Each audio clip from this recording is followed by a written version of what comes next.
Le Moyen Âge est souvent dépeint dans l'imaginaire populaire comme une période d'obscurité et de pauvreté. Pourtant, il s'agissait d'une longue période millénaire durant laquelle les paysages européens et les sociétés rurales se transformaient. Les paysans, qui constituaient la majorité de la population, vivaient dans un monde dépendant de la terre, du temps et du rythme des saisons, et leur stratégie quotidienne de survie était étonnamment réfléchie et ingénieuse. Les rendements agricoles évoluaient à la limite de la subsistance, et c'est pourquoi une petite innovation ou une habitude pouvait déterminer si une famille survivrait à l'hiver sans fin. Selon les historiens et les sources, comme les chroniques, les actes judiciaires ou les études archéologiques, le village médiéval était une communauté complexe, où se mêlaient le travail acharné, les traditions, la foi, la solidarité et l'ingéniosité. Dans cette vidéo, vous découvrirez quels 7 trucs géniaux les paysans de l'époque utilisaient pour réussir à survivre toute l'année. De la rotation réfléchie des cultures, en passant par les systèmes ingénieux de conservation des aliments, jusqu'à l'utilisation de chaque morceau d'animal. Nous aborderons non seulement les pratiques agricoles, mais aussi les coutumes sociales et le cadre juridique qui permettait le partage des ressources. Nous irons aussi dans les forêts et les pâturages. Nous regarderons dans les cuisines médiévales, dans les entrepôts pleins de grains et près des fourneaux où cuisaient d'épaisses soupes. Nous montrerons que l'agriculture était un système dans lequel se connectèrent la nature, la technique et la créativité humaine. La partie introductive nous aidera à comprendre pourquoi certaines pratiques sont nées, par exemple les incertitudes causées par les mauvaises récoltes ou l'accès limité aux ressources vitales comme le sel ou la terre. Dans un instant, nous révélerons le premier des 7 axes médiévaux. Comment les paysans utilisèrent le système de 3 champs et les nouvelles technologies pour tirer le maximum de la terre. L'une des innovations les plus fondamentales du Moyen Âge européen fut l'introduction du système de 3 champs. À l'époque du Haut Moyen Âge, la terre était divisée en 2 parties.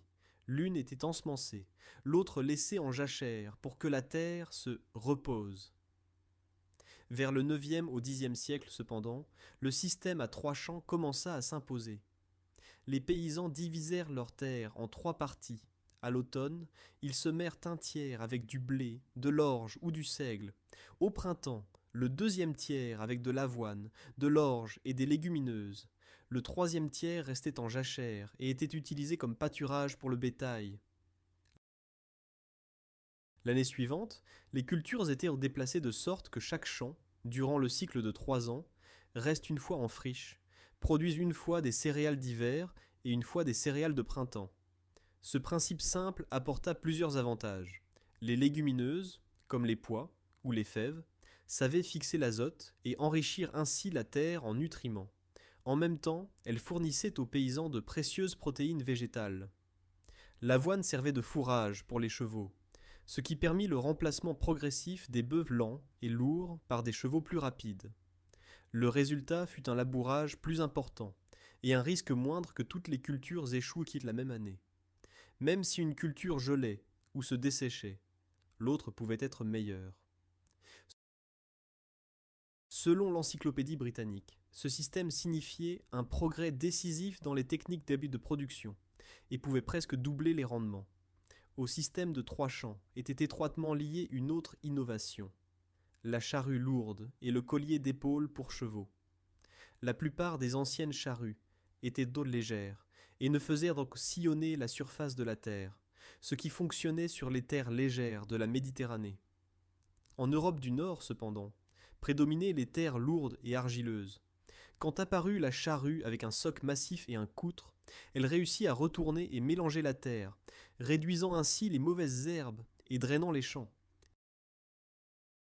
Elle nécessitait cependant plus de force, et le collier d'épaule avec un coussin rembourré en disposait sans problème. L'ancien harnais passait par la gorge et limitait la respiration. Le nouveau collier de cou répartissait la traction sur les épaules du cheval et permettait à l'animal d'utiliser toute sa force. Grâce à cela, les paysans purent utiliser des chevaux plus rapides et plus endurants pour le labour, transporter de lourdes charges et étendre la surface cultivée. La charrue lourde et le collier d'épaule renforcèrent ainsi l'efficacité du système de 3 champs. Les champs avec une terre argileuse, qu'ils ne valaient pas la peine de cultiver auparavant, se transformèrent en riches champs de céréales.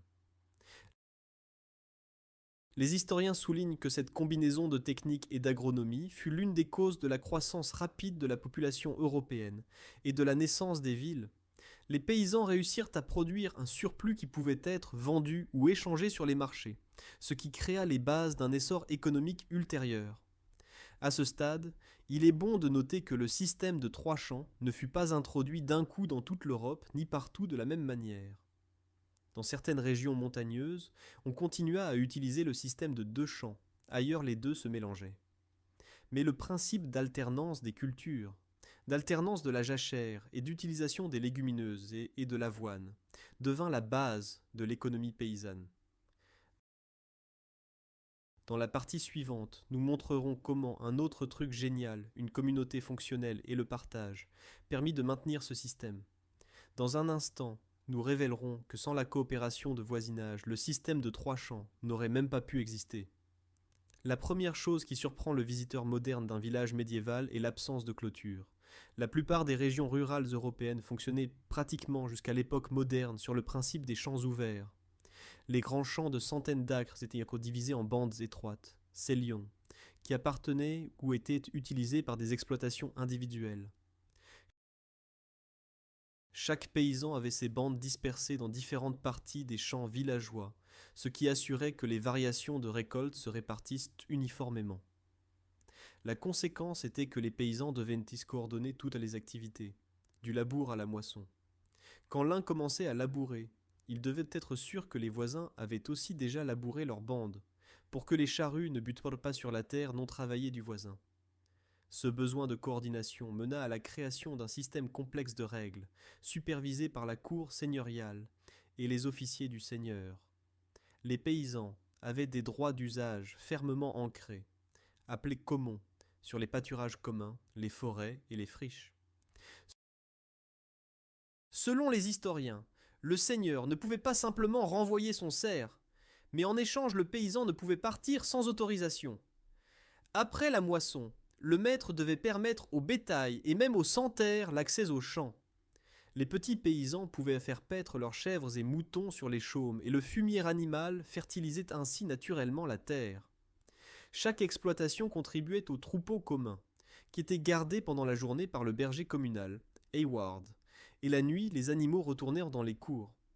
Les forêts et pâturages n'étaient pas seulement une source d'herbe, ils fournissaient aussi d'autres matières premières précieuses.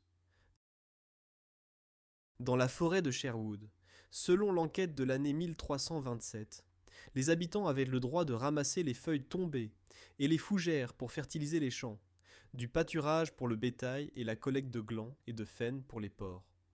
Le panage d'automne, période où les porcs étaient lâchés dans la forêt pour s'engraisser de glands, était crucial dans la vie du paysan médiéval. Dans les forêts, il pouvait aussi ramasser du bois mort pour le chauffage, mais abattre des arbres vivants était strictement interdit. Tout cela était sous la surveillance des officiers forestiers, agistères, qui collectaient les redevances et veillaient à ce que les droits ne soient pas outrepassés.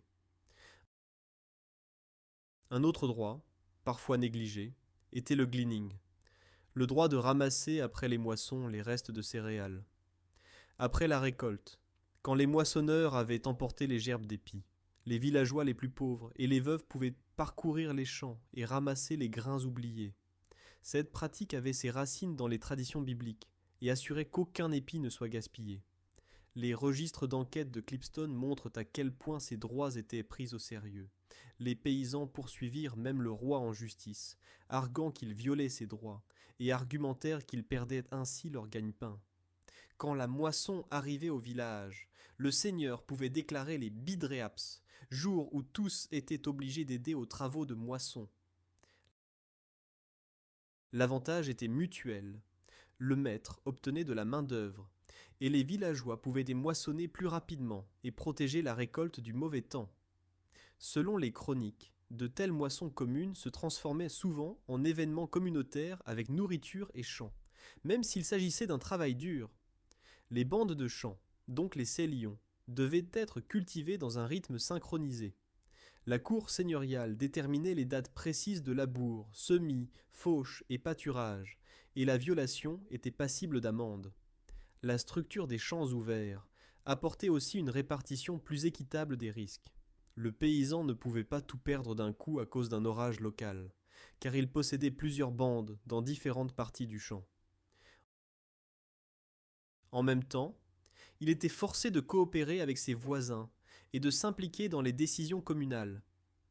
Ce modèle se maintint dans les îles britanniques et dans une grande partie de l'Europe du Nord et centrale jusqu'à la période clôture, au XVe-XVIIIe siècle, quand la terre commença à être parcellisée et les paysans perdirent l'accès aux terres communes. La coopération au sein du village n'était pas seulement une question d'économie, mais aussi de survie. Le travail commun, le partage des outils, du troupeau et des connaissances créait un réseau qui permettait aux paysans de surmonter les périodes de mauvaise récolte ou de maladie. Dans la partie suivante, vous découvrirez comment les paysans réussissaient à conserver la récolte de ces champs cultivés en commun pour qu'elle dure tout l'hiver, et comment de cela naquit un répertoire culinaire et technologique extraordinaire.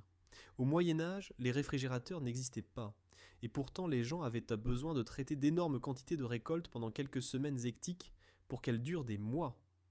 La perte des réserves pouvait signifier la famine et la mort.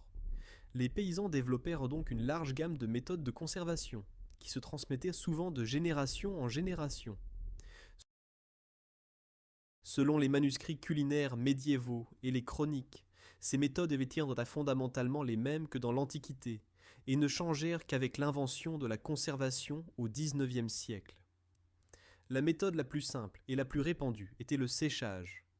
Les rayons du soleil et le vent retiraient l'humidité des aliments et ralentissaient ainsi la multiplication des micro-organismes. Dans les climats chauds, les céréales ou fruits séchèrent sur des nattes. Dans les régions plus nordiques, on utilisait des greniers ventilés, des fours chauds ou même des pièces d'habitation, où pendaient des bouquets suspendus d'herbes, de haricots ou des caisses de pommes séchées. Le séchage concernait aussi la viande. Les poissons se transformaient en stockfish, et la viande séchait au-dessus du feu ou dans des chambres fumées, où la fumée non seulement séchait, mais aussi parfumait. Les poules, porcs ou moutons étaient souvent abattus pour l'hiver à la fin novembre, période appelée en Angleterre Blood Month. La partie fraîche de la viande était rapidement consommée, mais la majorité devait être conservée.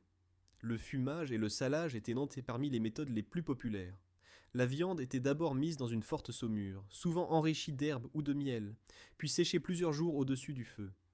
La viande imprégnée de sel était dure et salée. Elle devait donc être longtemps lessivée dans l'eau avant cuisson pour éliminer le sel. Le lard était ajouté par les paysans dans d'épaisses soupes et bouillies, donnant ainsi goût et calories au repas. Les poissons et certaines viandes étaient aussi marinés dans du vinaigre ou du vin, créant ainsi un environnement acide qui freinait les bactéries. La conservation des œufs consistait à plonger les œufs dans une solution de chaux ou dans la cendre, ce qui prolongeait leur durabilité.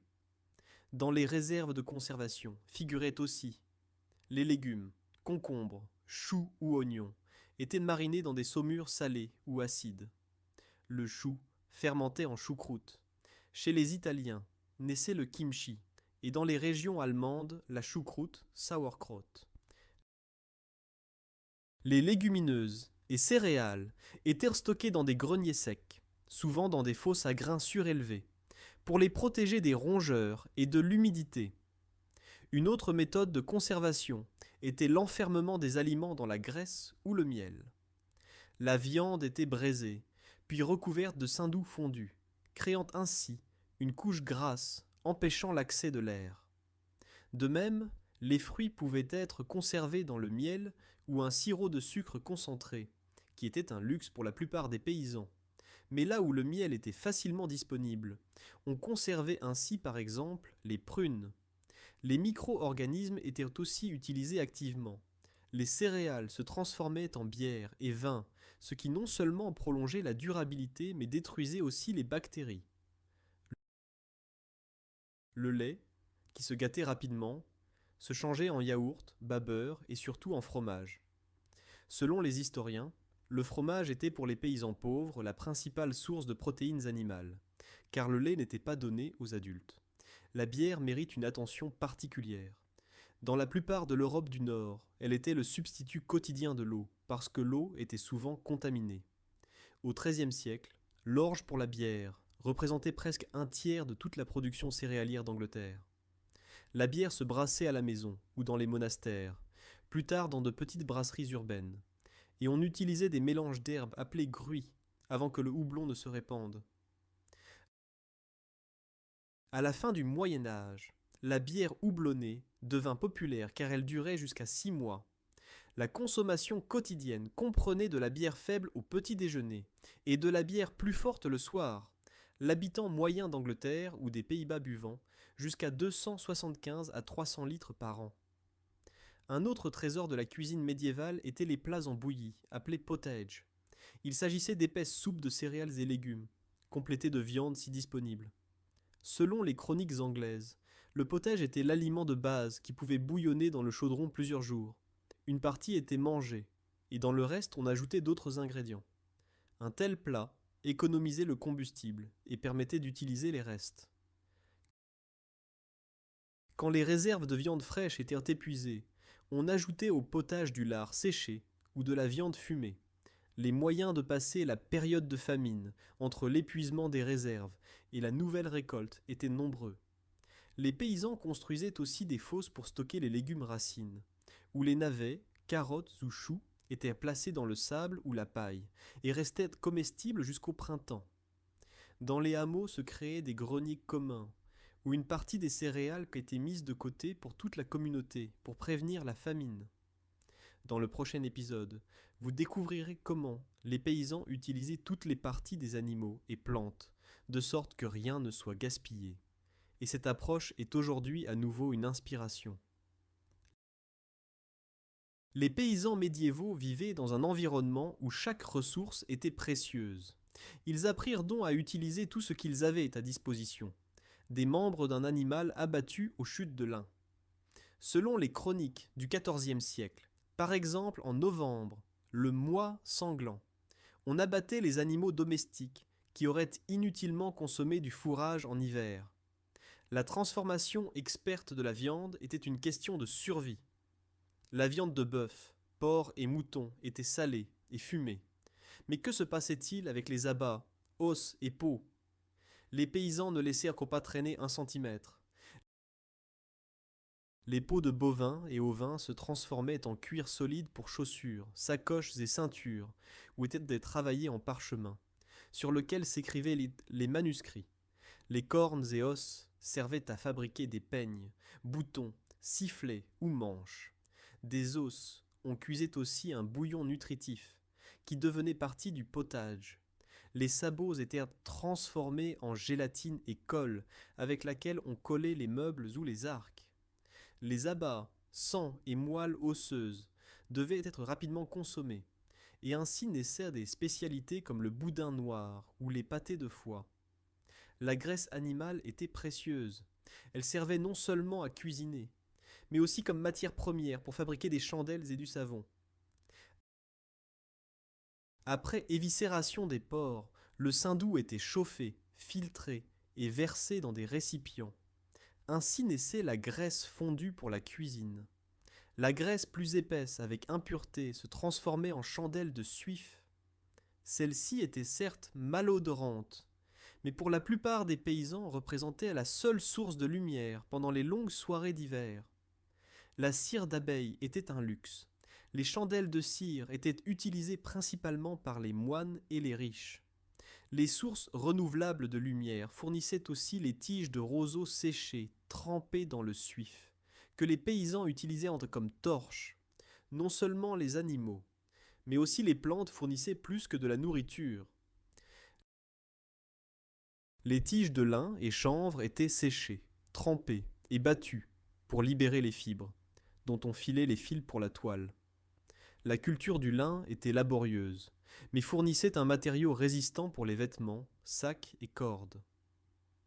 Les orties, que nous considérons aujourd'hui comme des mauvaises herbes, s'utilisaient comme substitut du lin, et le fil résultant était étonnamment solide. Des racines ont fabriqué un pigment bleu de teinturier, les feuilles servaient de fourrage pour les porcs. Les branches de saule, trembles et noisetiers se récoltaient en automne, et pendant l'hiver on en tressait des paniers, on tressait les murs dans les maisons d'argile, appelées wattle and daub, où on fabriquait des filets de pêche. Des tiges de roseau ont confectionné une couverture de toit, et des nattes. Les fougères et feuilles sèches servaient comme litière pour le bétail ou comme isolation. Même la boue des étangs se mélangeait avec la paille, et on obtenait un enduit d'argile solide. Quand l'hiver arrivait au village, le travail au champ cessait. Mais ce n'était pas le moment de paresser. Les paysans réparaient à les maisons, fendaient entre le bois, fabriquaient tôt des houes, des barrières ferrées ou des seaux. Les femmes et enfants transformaient à laine, filage, tissage et couture se déroulaient dans chaque chaumière. Le fil était très nécessaire. Les vêtements se retouchaient constamment. Le tissu était cher, et ainsi les vieux habits se retissaient en plus petits vêtements pour enfants. Dans les mois d'hiver, on réparait aussi les clôtures, fossés et chemins communs. Celui qui ne s'occupait pas de ces corvées risquait une amende au tribunal seigneurial. La fabrication de nattes de paille et balais fournissait à la fois emploi et moyens de chauffage. La paille excédentaire s'utilisait comme combustible. Cette culture du non-gaspillage avait aussi une dimension environnementale. Les paysans savaient que l'utilisation excessive des forêts ou de la chasse endommagerait les ressources pour l'année suivante. C'est pourquoi existaient des normes, comme l'interdiction d'abattre des arbres vivants et la limitation de la collecte de bois de chauffage. La communauté non seulement survivait, mais maintenait l'équilibre avec le paysage. Dans le chapitre suivant, nous regarderons comment les paysans se nourrissaient, et nous verrons que leur régime alimentaire était plus varié qu'il n'y paraît. L'image de la nourriture médiévale comme mélange monotone de bouillie et pain n'est pas tout à fait juste. Même si les céréales et légumes formèrent la base, les paysans complétaient leur alimentation avec une gamme variée d'herbes, fruits, produits laitiers et parfois même de la viande. Les découvertes archéologiques et sources écrites prouvent que la cuisine médiévale était adaptative et créative. Dans les cours se trouvaient de petits jardins où on cultivait oignons, ail, pois, choux, poireaux ou herbes comme thym, sauge et hysope. Ces légumes s'ajoutaient au potage et réussissaient à enrichir le régime alimentaire en vitamines pendant les mois d'hiver. Le pain restait la source principale de calories. En Europe du Nord, il se cuisait principalement avec du seigle, orge et avoine, parce que le blé était coûteux. Dans les régions du Sud, les boulangers se concentraient sur les miches de blé. Le pain se cuisait souvent ensemble dans le four communautaire, où les familles s'attribuaient les jours de cuisson. Selon les chroniques, dans certains villages apparaissaient même de beaux rituels. Quand le boulanger vendait une miche de mauvaise qualité, il pouvait être humilié en devant porter le pain suspendu autour du cou. Le potage, dont nous avons parlé, était un plat variable. La base était les légumineuses, céréales et légumes. Selon la saison, on ajoutait champignons, jeunes orties, herbes sauvages, fruits secs ou millets râpés. Le potage cuisait dans un seul chaudron, qui pendait au-dessus du foyer, et maintenait la chaleur toute la journée. Quand la famille obtenait un morceau de viande, la viande se faisait bouillir dans la soupe et tous absorbaient les nutriments du bouillon. Si on ne trouvait pas de graisse, le potage s'adoucissait avec de l'huile végétale ou des graines de lin. Le lait était plutôt rare pour les adultes, mais s'utilisait comme babeur ou petit lait. Le rôle principal était joué par les fromages, des fromages blancs frais au dur, qui pouvaient se conserver un mois et plus. La préparation du fromage permettait de stocker les protéines pour la période hivernale et servait aussi d'article commercial. Dans les régions du Nord, comme les Pays-Bas et le sud de la Scandinavie, se développa l'export de beurre. Le babeur, qui restait après barattage du beurre, s'utilisait pour la pâtisserie ou se buvait comme boisson rafraîchissante. Les paysans puisaient aussi la nourriture dans la nature. Les forêts d'automne étaient pleines de noix, noisettes, noix, châtaignes, et de petits fruits comme cynorrhodons, poires, pommes et sorbiers. Ceux-ci séchaient ou se conservaient dans des cageots, caisses en bois, avec de la paille d'orge. Les herbes comme plantain, pissenlit ou consoude se récoltaient non seulement comme condiments, mais aussi comme remède. Les paysans ne cultivaient pas de violons, mais élevaient poules, canards ou oies. Les œufs étaient précieux. En période de jeûne, ils s'enrobaient de cendres pour se conserver plus longtemps. Les lapins en Angleterre du XIIIe siècle s'élevaient dans des terriers clôturés, et leur viande comme leur fourrure étaient recherchées. Le traditionnel Hungry Gap, en juillet, quand s'épuisaient les réserves de grains, et la récolte fraîche n'était pas encore là. Les paysans le surmontaient grâce au reste, produits laitiers et bières. Juillet était aussi la période où on tondait la laine des moutons, et les familles se préparaient au grand tourbillon des moissons. Les enfants ramassaient les fruits sauvages, et les femmes en préparaient des sirops. Maintenir la diversité alimentaire était important, non seulement pour la santé, mais aussi pour le bien-être psychologique. Dans le chapitre suivant, nous nous concentrerons donc sur comment les paysans adaptaient toute l'année à leurs travaux et comment ils utilisaient les périodes de saison creuse à la fabrication de produits aux dérivés. La vie du paysan médiéval se guidait par le cycle annuel. Déjà vers l'an 1020, naissait à Canterbury le Julius Work Calendar, manuscrit enluminé qui illustre pour chaque mois les travaux typiques. Ce calendrier devint une sorte de planificateur visuel. En janvier, on labourait et plantait. En mars, on sillonnait et herçait. En juillet, on fauchait le foin. En août, on moissonnait les grains. En septembre, on pressait le vin ou ramassait les fruits. En novembre, on tuait le bétail et en décembre, on battait les céréales. Toutes les activités étaient interconnectées. Le mauvais timing d'une opération pouvait menacer la suivante. En hiver, quand la terre gelait, les paysans s'occupèrent du bétail et préparèrent les outils. Dans les villages se déroulaient aussi fêtes et célébrations. Pendant les 12 nuits, entre Noël et l'Épiphanie, on travaillait moins, et se tenaient des festins, où chacun apportait quelque chose de chez soi. Avec l'arrivée de janvier, commençait le labour des céréales d'hiver. Les agriculteurs s'empruntaient, ou partageaient les paires de bœufs ou chevaux, et labouraient les longues bandes étroites. Ensuite, on semait, et la terre s'aplanissait avec des râteaux.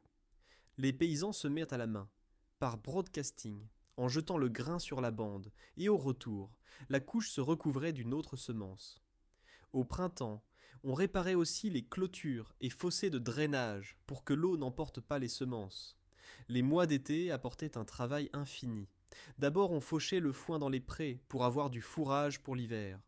Le foin séchait sur des chevalets, se retournait et s'empilait en meules. Ensuite commencèrent les moissons. L'épi se coupait à la faucille, les gerbes se liaient en bottes et s'entassèrent sur les charrettes. En Europe du Nord, on appelait du renfort, bundreap pour la moisson. Les voisins s'entraidaient mutuellement pour que la récolte arrive dans la grange le plus rapidement possible. Après la moisson suivait le battage au fléau et le vannage des céréales, pour séparer la balle. L'automne était le temps de la cueillette des fruits, noix et légumes racines. Se déroulait aussi la culture des friches, où les charrues retournèrent la terre sur le tiers en jachère, pour que les mauvaises herbes soient enfouies et la terre préparée pour les céréales de printemps. En même temps, on nettoyait les canaux, réparait les barrages et élaguait les arbres. Novembre apportait alors l'abattage et la préparation pour l'hiver. On entretenait les toits de roseaux et paille. Ici intervenaient les spécialistes du chaume, qui dans l'année vivaient d'un autre travail, mais en automne gagnaient un complément avec les réparations. Les mois d'hiver, bien qu'il puisse sembler que les paysans se reposaient, étaient remplis de divers artisanats. Le filage et tissage de la laine occupaient femmes et filles. On filait les fils, tissait les étoffes, cousait les vêtements et retouchait les anciens. Les hommes fabriquaient des outils en bois et métal, réparaient les charrettes et faisaient dépaître le bétail sur les clairières forestières. La vannerie était populaire. Les brindilles ramassées en automne se tressaient en hiver en divers récipients. On fabriquait aussi des cordes de lin ou chanvre.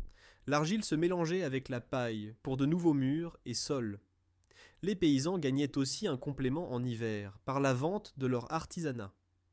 Par exemple, les étoffes de laine, filent ou produits en osier, s'échangeaient sur les marchés locaux, contre sel, fer ou céramique. Les vêtements se transmettaient et réparaient. Un manteau servait plusieurs années, et quand il était usé, se retaillait en veste pour enfants. En hiver se réglaient aussi les affaires judiciaires du tribunal seigneurial, et se négociaient les droits pour l'année suivante. Le rythme annuel était donc réfléchi et équilibré. Aucune partie de l'année n'était complètement libre. Pourtant, la société médiévale connaissait aussi les divertissements. Fêtes, pèlerinages, jeux plaisants ou festins de moisson reliaient le travail dur au repos. Dans le dernier chapitre, avant la conclusion, nous nous concentrerons sur comment les paysans cherchaient soutien dans des réseaux plus larges, dans la foi, sur les marchés ou par les institutions juridiques, et comment cela les aidait à surmonter les incertitudes. Même l'année, la mieux planifiée, ne pouvait prévenir toutes les catastrophes. Un seul orage, une année sèche ou une épidémie pouvait détruire la récolte ou tout le bétail.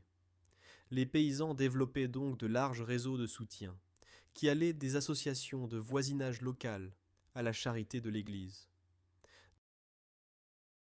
Dans la communauté, se conservait avec honneur le principe que les orphelins, veuves et pauvres devaient être pris en charge par la commune. Le droit de gleaning n'était qu'une des manifestations de ce principe. Une autre forme de solidarité était le stockage commun de céréales dans les greniers monastiques ou les dons lors de malheurs. Les monastères géraient souvent des fonds de céréales, d'où les paysans pouvaient puiser en temps de disette, et en échange verser dîmes et travaux occasionnels. L'Église influençait aussi les habitudes alimentaires. Le jeûne excluait la viande et produits animaux, sauf les poissons, ce qui, dans une certaine mesure, économisait les réserves et favorisait la consommation de poissons. Les moines étaient en même temps maîtres de l'art brassicole. Au Haut Moyen Âge, la bière se brassait principalement dans les monastères, comme l'indiquent les études historiques. Les monastères avaient l'équipement nécessaire et l'expérience, et produisaient de la forte bière monastique, qui se vendait aussi dans les villes. Outre la bière, ils fabriquaient hydromel et vin, et fournissaient aux visiteurs et pèlerins logements et nourriture. Les marchés et foires étaient un autre pilier de l'économie paysanne.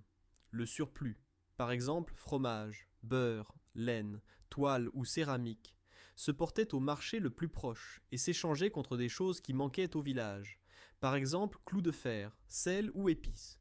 À l'époque où le champ ouvert se changeait en économie monétaire, apparaissait aussi la spécialisation artisanale. Certains paysans commençaient à se consacrer par exemple à la forge, tissage ou fabrication d'outils à plein temps et devenaient progressivement bourgeois. Du point de vue juridique, était importante la protection des petits paysans. Comme le montre le cas des habitants de Clipstone, qui s'adressèrent au roi quand leur fut interdit l'accès au parc royal, existait un espace pour la défense juridique. Beaucoup de droits d'utilisation des forêts et pâturages étaient ancrés dans la charte de la forêt de l'an 1217, qui complétait la Grande Charte et garantissait que les gens ordinaires puissent utiliser les forêts royales pour le pâturage, la collecte et la chasse au petit gibier. Cette sécurité juridique, bien que souvent violée, était cruciale pour la survie des communautés villageoises. Les paysans comptaient aussi sur les aspects spirituels de leur foi. Les célébrations de fêtes, pèlerinages, prières pour la bonne récolte et rites en l'honneur des patrons de l'agriculture étaient partie intégrante de la vie. Les rêves et superstitions influençaient quand semer et quand récolter. Les calendriers astrologiques conseillaient quand tondre les moutons ou brasser la bière. Cette foi renforçait l'identité collective et fournissait un soutien psychologique dans les temps incertains. Il faut souligner que la solidarité se manifestait aussi au niveau de la famille. Les relations familiales étaient une unité économique. Les époux travaillaient ensemble aux champs. Les enfants, dès le plus jeune âge, aidaient avec le pâturage ou la collecte. Et la génération âgée transmettait l'expérience. Les femmes assurèrent le ménage, s'occupèrent des petits animaux, préparèrent la nourriture, filèrent la laine, et avaient souvent la charge de l'économie domestique. Malgré la dureté de la vie, existait la joie des enfants, du chant, de la danse et de la gaieté.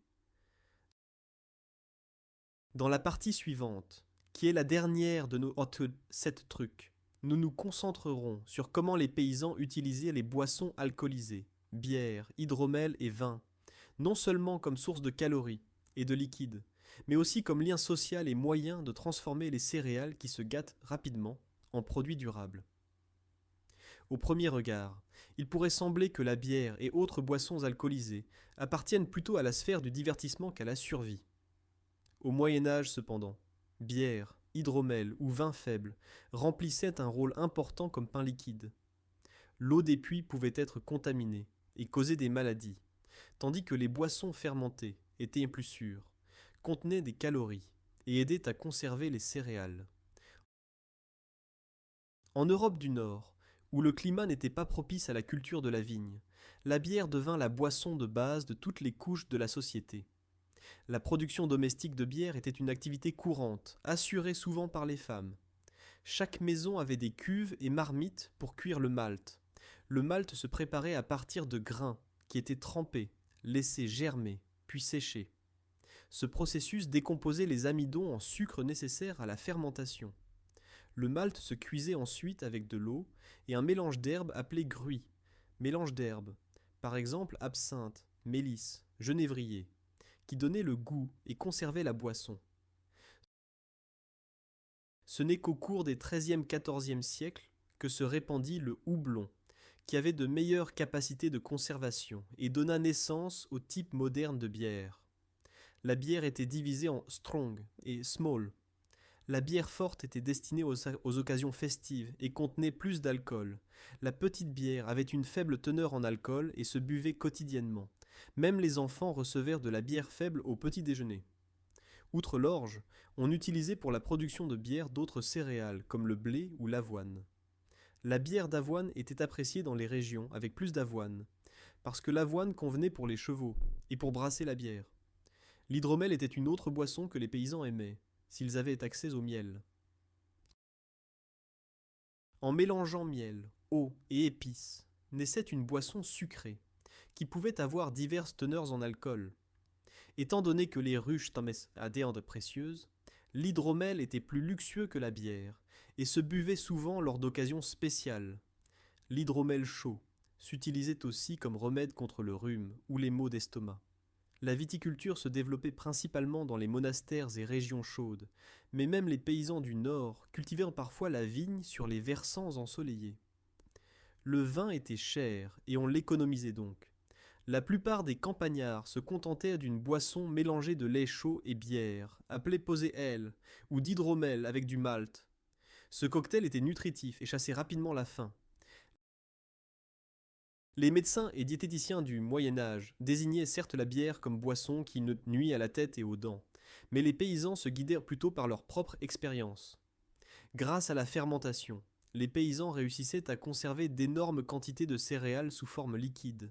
La bière servait de pain liquide, et quand elle était bien brassée et parfumée, pouvait durer plusieurs mois. Certaines communes forazier avaient des brasseries communes, et la production de bière devint une partie importante de l'économie. Les restes de malt après brassage s'utilisaient comme fourrage pour les porcs ou comme ajout au pain. Rien n'était gaspillé. La fermentation ne se limitait pas aux boissons. Le chou fermenté, sauerkraut, les poissons fermentés dans les pays nordiques, ou les produits laitiers fermentés fournissaient vitamines et probiotiques. Ces aliments vivants aidaient à maintenir la santé pendant les hivers de pénurie. À notre époque, nous revenons à la fermentation. Nous la percevons comme la méthode saine de conservation. Les paysans médiévaux le faisaient cependant par nécessité. Avec ceci, nous avons parcouru les 7 trucs géniaux qui permirent aux paysans médiévaux de survivre une année. Dans le chapitre final, nous regarderons comment nous pouvons transférer leurs expériences dans le présent et ce que nous pouvons retenir d'eux pour nos propres vies. L'histoire des paysans médiévaux n'est pas seulement une histoire de survie. C'est un récit de résilience, d'adaptation et de sagesse qui venait d'une interaction millénaire avec le paysage. Les gens qui vivaient sans technologie moderne et commerce global réussirent à créer un système complexe de gestion de la terre, de l'eau et des ressources. Le système de 3 champs et la charrue lourde nous rappellent combien cruciale peut être une innovation simple. Le partage et les droits communaux montrent que la coopération peut être aussi importante que l'effort individuel. La conservation des aliments, la fermentation et l'utilisation de chaque morceau d'animal sont des preuves que le zéro déchet n'est pas une invention moderne, mais une ancienne pratique. Quand nous regardons le monde d'aujourd'hui, nous faisons face aux défis du changement climatique, du gaspillage alimentaire et de l'isolement croissant. Les paysans médiévaux nous rappellent que la localisation, la diversité et la communauté sont la clé de la résilience. Ils apprenaient par l'alternance des cultures à régénérer la terre, ce que nous appelons aujourd'hui agriculture durable. Ils savaient compter sur les aliments locaux et un régime diversifié, ce qui est pour nous une inspiration à l'époque de l'agriculture industrielle. Le partage des ressources et le travail commun au village peuvent être une analogie avec les jardins communautaires d'aujourd'hui, banques alimentaires ou coopératives qui s'efforcent vers la justice sociale et le soutien des groupes vulnérables. Les techniques traditionnelles de conservation, séchage, marinade, fermentation, reviennent au premier plan comme méthodes saines et écologiques, qui réduisent la dépendance aux congélateurs et conservateurs chimiques. L'utilisation de chaque morceau d'animal ou plante nous rappelle que le gaspillage est non seulement un problème économique, mais aussi moral. Et la bière. Les brasseries artisanales modernes s'inspirent souvent de la tradition médiévale, quand la bière était pain liquide et était considérée comme partie essentielle de l'alimentation quotidienne. En dernier lieu, il y a la dimension sociale. Les paysans survécurent aux famines et épidémies de peste, non seulement grâce aux réserves alimentaires, mais aussi grâce à la solidarité. Les moissons communes, aides de voisinage et protection juridique des communs leur permirent de s'adapter aux incertitudes. Les défis d'aujourd'hui, qu'il s'agisse de pandémies, crises économiques ou catastrophes climatiques, exigent une solidarité similaire et la capacité de partager les ressources. Les structures sociales changent, mais le besoin humain de coopération demeure. Quand nous regardons donc le Moyen Âge, nous ne voyons pas seulement une période sombre, nous voyons un laboratoire dans lequel se développaient des méthodes de survie qui sont étonnamment actuelles. Dans cette vidéo, nous avons découvert les 7 trucs géniaux qui aidèrent les paysans à survivre toute l'année. Le système de 3 champs, le partage communautaire, la conservation des aliments, l'utilisation de toutes les parties des animaux, la diversité alimentaire, la planification annuelle et la fermentation. Ces pratiques nous donnent une leçon précieuse sur le respect de la nature, sur la valeur de la coopération et sur la force de l'ingéniosité humaine. Je vous remercie de votre attention. Si cette excursion historique vous a intéressé, je serai content si vous soutenez la vidéo par un like et un partage, pour que de telles histoires atteignent d'autres personnes. Et qui sait, peut-être cela vous inspirera-t-il à essayer vous-même quelques-unes des anciennes techniques, tout en vous connectant mieux au cycle de la nature.